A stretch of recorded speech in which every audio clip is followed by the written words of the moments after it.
Hi friends, welcome back to my channel. இன்னடே வந்து எப்படி போச்சுன்னு பார்க்கலாம். தம்ப்நெயிலே பார்த்துருப்பீங்க. ரிஷியோட ஸ்கூலில் ஓணம் வந்து டெய்லி செலிப்ரேட் பண்ணிகிட்ருக்காங்க. டெய்லி அத்தைப்பூ போட்டுட்ருக்காங்க. ஓகே ஃப்ரெண்ட்ஸ், என்னோடய சேனல் நீங்கள் ஃபஸ்ட் டைமாக பார்க்குறீங்கன்னா சப்ஸ்கிரைப் பண்ண மறந்துடாதீங்க. பக்கத்தில் இருக்க பெல் ஐக்கன் கிளிக் பண்ணி வச்சுக்கோங்க. அப்போ தான் நான் வீடியோ போட்டது நோட்டிஃபிகேஷன் வரும். நீங்களும் வீடியோ மிஸ் பண்ணாமல் பார்ப்பீங்க. வாங்க இப்போ வீடியோ கண்டினியூ பண்ணலாம்.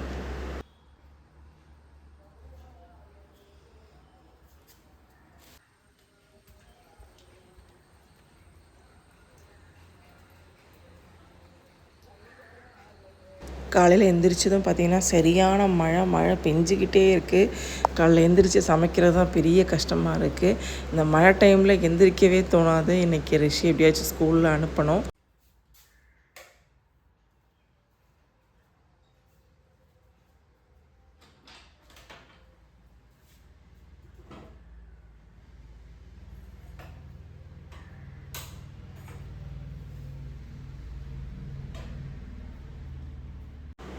இந்த பழம் பார்த்திங்கன்னா இன்னும் பழுக்கலை. கலர் தான் வந்திருக்கு. உள்ளே வந்து இன்னும் பழுக்கலை.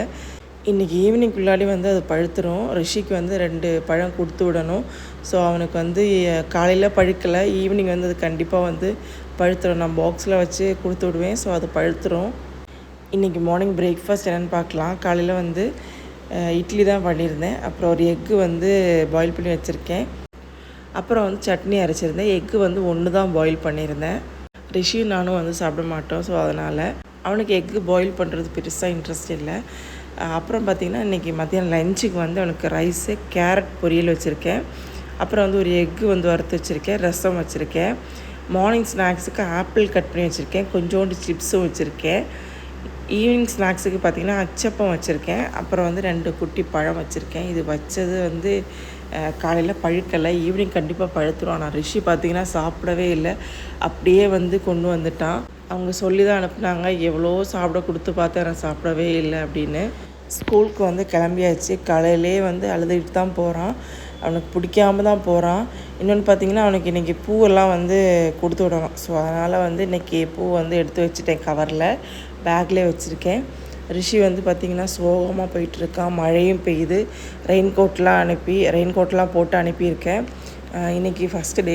இன்றைக்கி வந்து அவங்க ஸ்கூலில் வந்து அத்தம்லாம் போடுறாங்க அப்படின்னு சொல்லியிருந்தாங்க. இன்னையிலேருந்தே போடுவாங்க. நம்ம நார்மலி வந்து கேரளாவில் வந்து 10 நாள் முன்னாடியே போடுவாங்கன்னு நினைக்கிறேன். சிங்கம் ஸ்டார்ட் பண்ணதுலேருந்து போடுவாங்க, எனக்கு கரெக்டாக தெரியல. 10 நாள் முன்னாடி போடுவாங்க. 10வது நாள் ஓணம். அந்த ஓணத்துக்கு அன்றைக்கி வந்து பெருசாக வந்து பூ போடுவாங்க.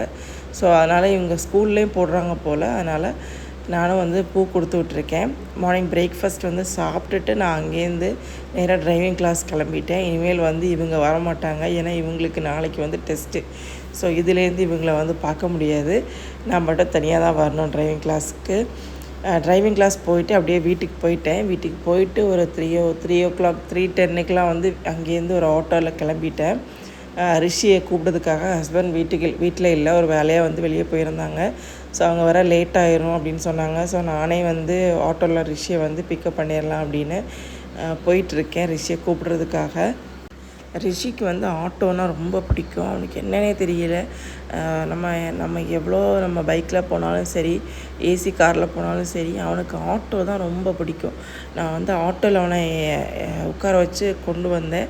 அவன் வந்து வெளியெல்லாம் பார்த்துக்கிட்டு சூப்பராக வந்துட்டுருக்கான். ஆனால் வீட்டுக்கு வந்ததும் பார்த்திங்கன்னா வீட்டில் இறங்க மாட்டேன் அப்படின்னு சொல்லிட்டான். ஆட்டோலேருந்து நான் வரமாட்டேன், நான் ஆட்டோலேயே போகிறேன் அப்படின்னு.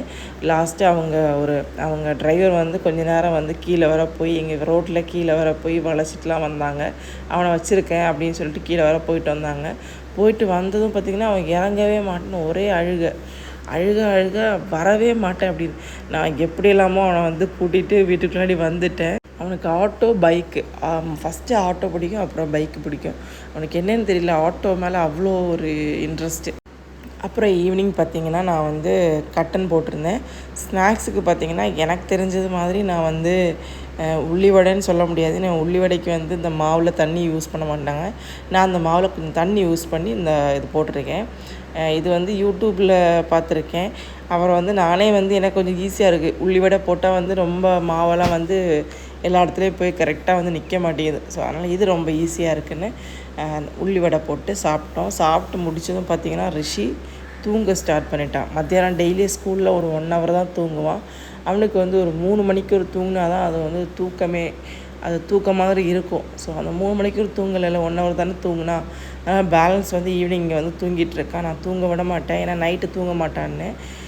ஈவினிங் வந்து இந்த மாதிரி ஒரு இப்போ ஒரு 7 o'clock ஆகுது, இந்த டைமில் தூங்கினா நைட்டு 11 மணிக்கு எழுந்திரிச்சு உட்காந்துருப்பான், தூங்க மாட்டான், நம்மளையும் தூங்க விட மாட்டான். ஸோ அதனால் சரி ஒரு ஒரு 1/2 hour தூங்கட்டும் அப்படின்னு சரி விட்டுட்டேன்.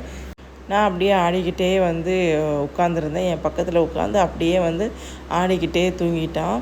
காலையில் வந்து நல்லா மழை பெய்ததுனால நல்லா சூடாக இருக்குது. ரிஷி நானும் வெளியே உட்காந்துருக்கோம். வெளியில் வந்து நாங்கள் உட்காந்தாலே வந்து காற்று வரும், நல்ல தணுப்பாக இருக்கும். இன்றைக்கி பார்த்திங்கன்னா நல்லா சூடாக இருக்குது. அவன் ஃபுல்லாக வேர்த்து வேர்த்து கொட்டுது அவனுக்கு.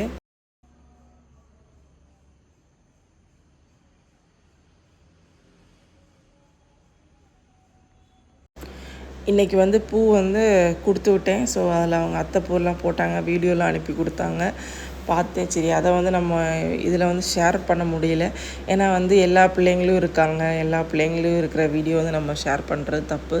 ஸோ அதனால் நான் வந்து வீடியோ வந்து ஷேர் பண்ண முடியல. ரிஷி மட்டும் நிற்கிறானா ஓகே, அவங்க எப்போவுமே வந்து அவங்க கிளாஸ் ரூம் பிள்ளைங்கள்லாம் சேர்ந்து தான் எல்லாமே பண்ணுறது, அவங்களே பூ போடுறது மாதிரி அந்த மாதிரி ஒரு வீடியோ. ஸோ அதனால தான் நான் ஷேர் பண்ணலை. இன்றைக்கி வந்து பூ கொடுத்து விட்டேன். ஸோ நாளைக்கு வந்து அடுத்த பூ கொடுத்து விடணும். என் ஹஸ்பண்ட் வந்து 100 ரூபாய்க்கு பூ வாங்கிட்டு வந்துட்டாங்க, கொஞ்சம் நிறையவே இருந்துச்சு. ரிஷிக்கு டெய்லி கொஞ்சம் கொஞ்சம் கொடுத்து விட்டா போதும். ஸோ அதனால் இன்றைக்கி வந்து கொஞ்சோண்டு எடுத்து வச்சுருக்கேன். இன்றைக்கி வந்து என்ன பூ கொடுத்து விடுவேன், இன்றைக்கில நாளைக்கு கொடுத்து விடுவேன். இன்றைக்கி எடுத்து வச்சிட்ருக்கேன். ரிஷியை வச்சு நான் வந்து எல்லாமே எடுத்து வச்சிட்ருக்கேன். அவன்கிட்ட சொல்லிவிட்டேன், இந்த வயலட் கலர் பூ தான் எடுத்து வைக்கணும் அப்படின்னு, வாடாமல்லி பூ. ஸோ அவன் வந்து ஒன்று ஒன்றா வந்து எடுத்து வச்சிட்ருக்கான் அந்த பூவை. அவ்வளோதான் ஃப்ரெண்ட்ஸ், ஓணம் வந்து ஸ்டார்ட் ஆயிடுச்சு. நீங்கள் எப்படி ஓணம் செலிப்ரேட் பண்ணுவீங்க அப்படின்னு கமெண்ட் பண்ணுங்கள். இந்த வீடியோ உங்களுக்கு பிடிச்சிருக்குன்னா லைக், சப்ஸ்கிரைப் பண்ணுங்கள். அடுத்த ஒரு சூப்பரான வீடியோவில் பார்க்கலாம். அது வரைக்கும் பாய் ஃப்ரெண்ட்ஸ்.